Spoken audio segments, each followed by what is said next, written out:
Ayan, pagka po ganitong medyo malambot na, ayan, natutusok na po natin at malambot na din po. Ilalagay na po natin yung ating sugar. Ayan. Yung pong tamis, nasa inyo po. Ayan, pero natural po. Siyempre, matamis po talaga ang hamonado. Ayan. Medyo po bibiling-bilingin natin. Pagka po halimbawa, naka 15 minutes na itong side na to, atin pong babali-balik ta rin para po parehas yung lambot nila. Ito po nabaliktad ko na. Ayan, ganyan. Ngayon po, atin na pong hihinaan yung apoy hanggang sa tuluyan siyang lumambot at mag-sauce na yung ating liquid. Okay, ngayon po ilalagay po natin sa medium heat yung ating apoy hanggang sa lumambot. Ayan, pagka po ganyang malambot na, ilagay na po natin itong ating sliced pineapple.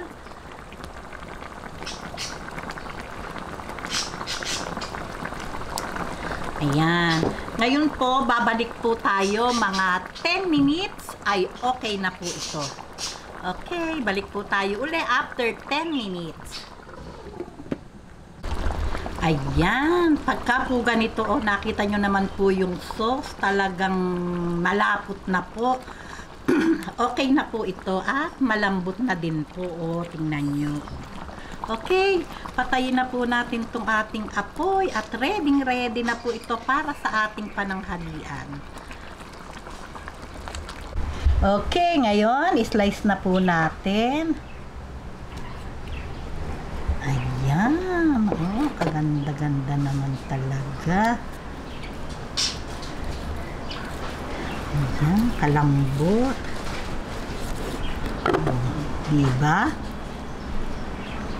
Ayan, heto na po yung ating mga na-slice. Ngayon po, liligyan na po natin siya ng sauce. Siyempre po, masarap, maraming sauce. Ayan.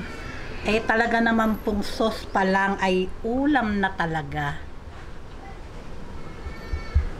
Ayan.